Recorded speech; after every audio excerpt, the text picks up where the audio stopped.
been 2 years since I created my first animation. It was Stereo Madness, which brought me my first bit of fame back then. And today I'm sitting here telling you that I animated the real Slaughterhouse. I took one of the most challenging levels in the game and literally transferred it into sheets of paper. This process is called stop-motion animation. And maybe you've already seen it, but have you ever wondered how the process went and what lies behind the 17 seconds of gameplay I drew? You'll see how all frames were created and what it cost me, and you'll find out why it took so much time after all. You'll see the real challenges that arose specifically in this level, the 3 stages of drawing, why FPS is so much more important than it seems, and much more. This isn't the first time I've drawn, animated or reworked something related to Geometry Dash on my channel, so I'd be happy if you subscribed and kept following. Let's get started.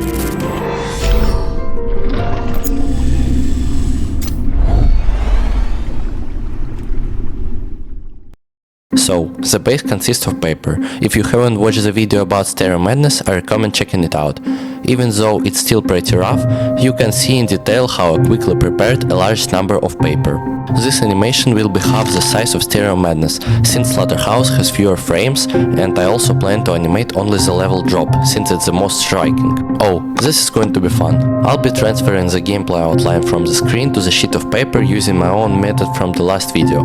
And please, don't tell me it's wrong or complicated, it's just more convenient and interesting for me this way. I took all the sheets of paper and taped them to the screen with painter's tape. It's still the most convenient option. With the lights off and the screen at full brightness, the light shines through the piece of paper I place on the phone, allowing me to clearly see all the structures. Wait, clearly? No, it's much more complicated here than Stereo Madness. Slaughterhouse tends to be a very dark level. And at a certain moment it gets even darker. After thinking about it for a bit, I realized that I needed to increase the brightness of each photo separately, otherwise most of the subjects won't be visible. And here's another important thing, I absolutely have to draw all the objects, even if they aren't visible in the original level because of the darkness. This is important, because we need to remember that we are drawing the skeleton, which will have a huge impact on what comes next.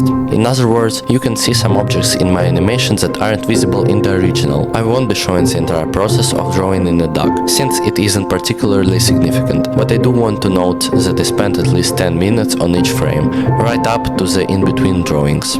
I'd like to express my special thanks to all the creators who use these stupid bushes. I'll mention them again later.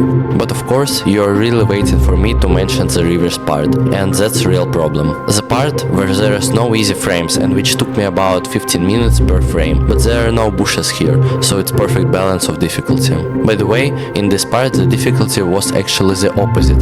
The brightness was too high, the light was literally washing out the object. So, with this part I'm wrapping up the first phase of my creative work. At the time I thought I'd done more than half of the work, which meant the hardest part was behind me, but I was very much mistaken. It turned out that color grading the shots was more difficult, even though we clearly remembered that wasn't the case with Stereo Madness. Of course, I understand why that is.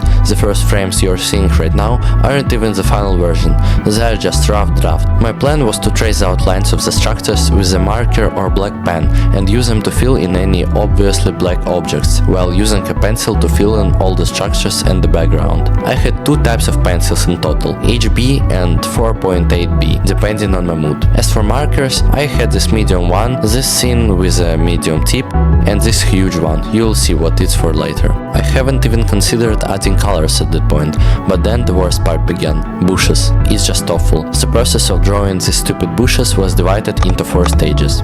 First, we outline them with black pen, then use the same pen or thin marker to fill in the corners, then use a medium marker to fill in the middle and even it all along the edges of each bush.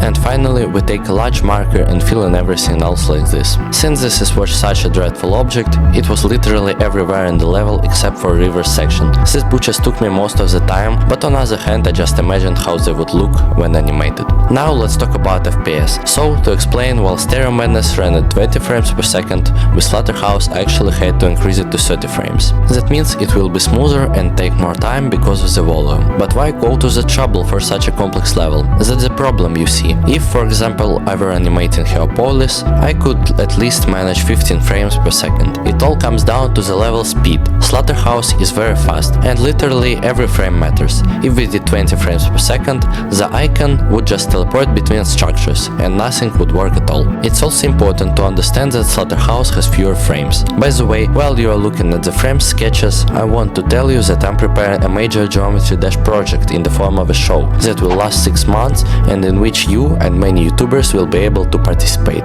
with each episode coming out once a month. And to make this happen, I'm asking for your help and launching a separate fundraiser for prize money. Every single penny will go towards the show and all donors will be credited in the episode. This project is going to be really interesting and massive, so I'd be incredibly grateful if you could help make it happen. The link to donate will be in the description, but for now, let's keep drawing the frames. Everything would be fine. Painting empty structures was generally easy for me, until we once again got to the river section. River crammed every structure full of all sorts of bricks, ladders and some kind of gears. At first I really thought about how to do them differently, but then I realized I'd have to trace each one separately. And not just trace them, I'd have to paint over them too. And now, for the second problem, the light and glow were really ruining the visibility of the objects, and it's all because of those bricks. At first, you draw, you see some sort of brick sketch, and it turns out to be an upside down ladder that is blurred. And that's where experience really kicked in. I'd drawn the structure so many times over the time, I started to actually distinguish every single object without exception, even if they didn't look alike. I'll tell you more.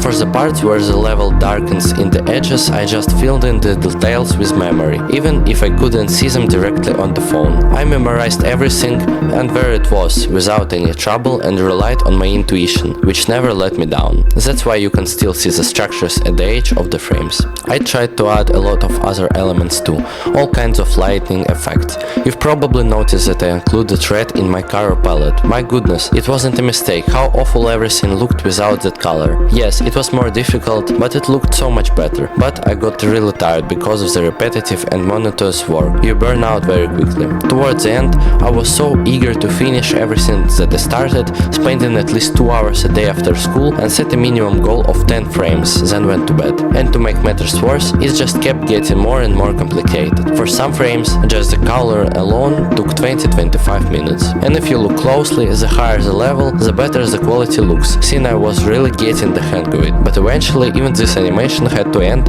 and it was finished. I was really afraid that I'd set the frame rate too low and nothing would work out, since I didn't know what the result would be at the time. All I could do was export all the frames and merge them, which is exactly what I did. The entire animation took 154 hours to complete. I spent at least 30 minutes on each frame, a total of 256 frames. And here are all the markers and pens used exclusively for this animation. A lot of work went on behind the scenes, literally 90-95% of it. I don't want to overwhelm you with all that, so let's take another look at the final result and see if it was worth it.